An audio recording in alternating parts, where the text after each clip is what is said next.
getting your picks for tonight's Game 6 of the NBA Finals. So chase or fade, the Bucks cover their favorites at 4.5. Kenny, this has moved a little. It's hovering between 4.5 and 5, but it sits at 4.5 right now. Yeah, I don't think that they cover. You know, we've talked about this really for a few days now, and the Phoenix Suns have played some really good games. Now, in the Western Conference Finals, I would have told you that they did not play pretty well until they managed to close it out in Game 6. They played some awful games. But the last two times out, Game 4 and Game 5, they've played pretty well. And even in Game 4, had the lead that whole game, dominated the Milwaukee Bucks until the very end of the game when they lost that lead. So really, we should be looking at 2 one-possession games over the last 2 games. I think that this is the same story. I think this is a very, very close game. Not much between these two teams. If you look at the shooting numbers, the turnovers, the rebounds last game, it was really, really even, which is to be expected at a 4-point game. But I do think that the Phoenix Suns cover this spread. I would not take it at +4. I loved it at +5. I still like it at +4.5. I don't really like it that much at +4. I do think that this is a pretty close game because, again, the Phoenix Suns here have the size down low to bother the Bucks. The Bucks, I haven't really seen too much consistency out of Drew Holiday to really trust him as the tertiary scorer. And I think ultimately this is a game that the Suns could win. I'm not so sure they do, but it should be close. Julian, the Suns could win, but this is just a fun fact for you. Chris Paul teams are 1-12 in the last 13 playoff games, refereed by official Scott Foster, who will be the chief for the refereeing crew in Game 6 this evening. So, Jules, what do you think?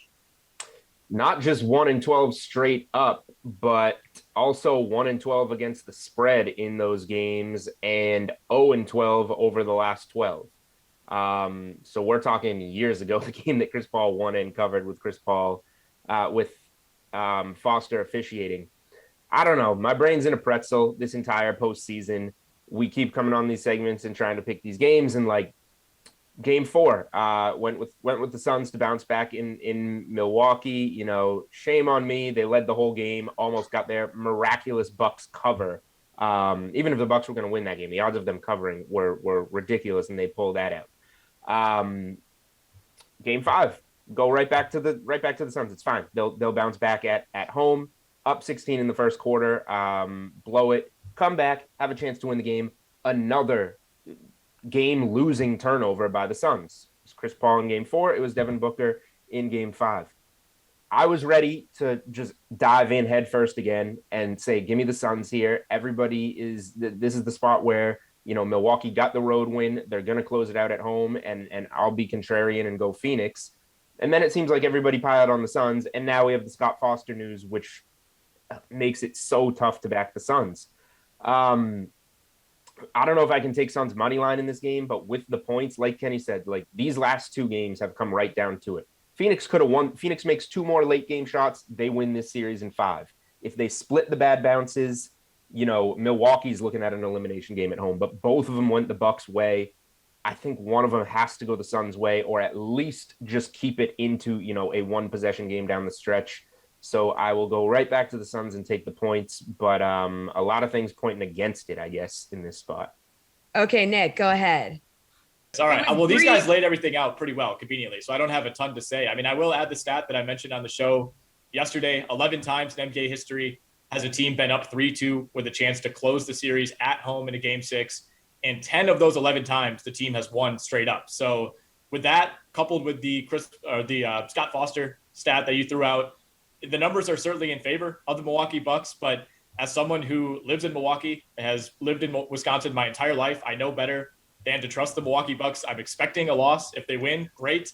But everything about the last 28 years of my life would suggest that the Bucks somehow blow this game, and we have to go to the most nerve-wracking Game 7 of all time. But man, it's really tough. Julian made a good point. With these last 2 games, like it's really come down to just 1 or 2 plays at the end that have gone Milwaukee's way, and it does feel like maybe that ball is due to bounce back in favor of Phoenix. Blowing that lead, the way that they were able to jump out in Game 5, nothing in me thought that Milwaukee would rally back and then, eventually really control most of the second half. They have to avoid another, big hole that you're playing out of for the entire game. It's really felt like for 4 of the 5 games so far, Milwaukee's just perpetually playing from behind. They're always like 7 to 10 points down And in these last two, they've been able to rally and kind of flip the script, but they just can't keep playing from behind and rely on these really unlikely, kind of crazy, memorable plays at the end of games. So I think we're going to know early on, the energy in that building, if that's going to carry Milwaukee, if they come out and Pat Connaughton has 2 threes in the first quarter and Milwaukee's up by 12, this could be one of those games where the crowd just kind of carries them. But if it's close at the half, if Phoenix is playing well, I think I would lean towards Phoenix on the spread, and I think we probably head back to Phoenix for a game 7. Well, the game total is set at 222. Jules, chase or fade, it goes over. Now, 3 of the 5 games in the finals have gone over this line. Game 3 was a triple away from going over. So what do we think? Yeah, the total is right on. Like, we've seen so many games at this point. I think the total gets harder and harder to bet and easier for a book to set. So this is more of a gut call. I think things tighten up for both of these teams here. A lot of pressure on Milwaukee to close this out at home. A lot of pressure on Phoenix to take care of the ball, maybe slow down some of these possessions on the road in a must-win. Neither of these teams have been here. None of these guys have been in this situation, other than Jay Crowder playing in an NBA Finals that he seemed pretty destined to lose to a LeBron and Anthony Davis Lakers team. So nobody's been in this clutch of a moment in their career. And I think that's going to show. I think things are going to tighten up. We've seen some really good shot making along the way in this series. But yeah, I think Chris Paul is going to slow down some possessions. I think Milwaukee's going to tighten up at times at home. Just looking at the Suns, like when we thought the Suns were going to close out the Clippers in game 5 at home, and they looked so tight in that moment, like to clinch an NBA Finals appearance at home.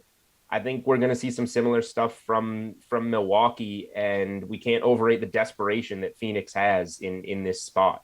Milwaukee is going to really, really want to win at home, and you don't want that game 7 on the road, but they don't need to win.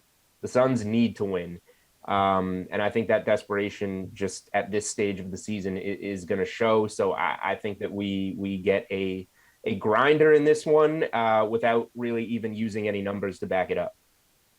So are you going over or under? You didn't really answer that part. Everybody knows what I just said. Under, right? Okay. Just wanted to I don't know. get it for the people. You just said it all without actually saying it. I'm sorry if I was unclear there. Under. It's okay. Under the number. Nick, are you going to go under the number as well? I'm going under the number, which I know could be a little counterintuitive when you consider that these teams went over by 20 points in game 5. But all you have to do is look at the shooting numbers. I mean, just unbelievable shot making. At one point, there were 13 straight possessions where each team got at least a free throw. And more often than not, it was a super difficult, mid-range pull-up by Devin Booker or Chris Middleton. Julian, spot on. In these type of games, it's not a game 7, but it's going to feel like a game 7. And in those type of games, teams tend to slow down the pace. And this isn't a series that's been played at a really fast pace anyway. I mean, the pace in game 5 was only 91.5, which is pretty low, especially for a game that had that many points.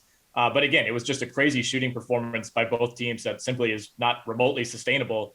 But I think Julian's right. I think we're going to see Chris Paul attempt to slow things down. Phoenix is going to emphasize getting a bucket on every single possession that it can.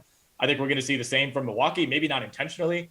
You can't replicate the need to win a game. Phoenix needs to win this game. Milwaukee doesn't need to win it. And I think the Bucks will tell themselves they need to, but deep down, you can't replicate the actual, we're going to get eliminated if we don't win this game feeling. So I expect Phoenix, to come out and try to control this game as much as they can. I don't think we see, this shooting onslaught from Milwaukee's role players.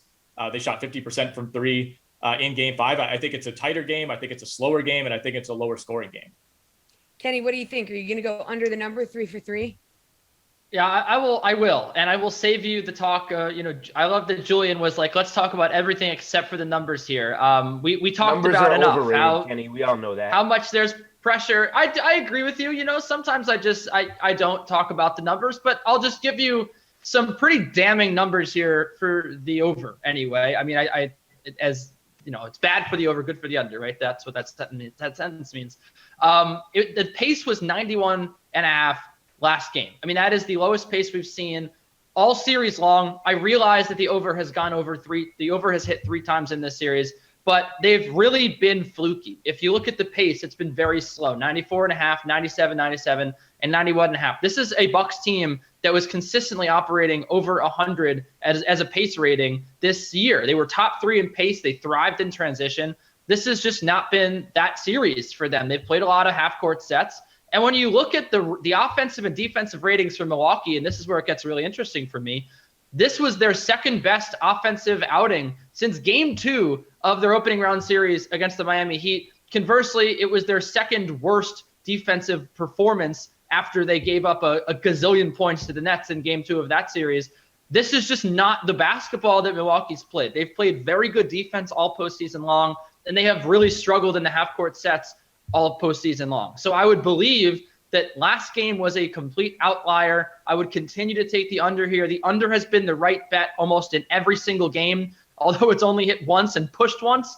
I love this under. I think it's a lock tonight, and I really like it if it goes to a game 7 as well. I would expect it to come down a little bit, but I think you're getting a very good price here, considering the game was so high scoring last time out in game 5. I think you're getting a really good price on an under in game 6. All right, under a minute. So really quick here. Nick, Chaser, Fade are featured odds boost Devin Booker and Giannis to combine for 95 plus points, rebounds, assists, boosted from -115 to +140. I want to chase this, but when you dig in, I think I have to fade it. You could probably pencil Giannis in for 50 to 55, points, rebounds, assists. But if that's what he gives you, you need Booker to really hold up his end of the bargain. Asking him for a third straight 40-point game is a lot to ask. And he has only 5 combined rebounds and 5 combined assists over the last 2 games. So if he has a somewhat off shooting night and only goes for like 31 points, this probably misses. So I would have to fade this. Kenny, Chaser, Fade so fast. I'll fade it. I think Devin Booker has a bad shooting night, and I think that Giannis potentially doesn't score that many points. And when you're telling me to wrap up, Julian, look at this answer. Be fast. Fade. End of answer.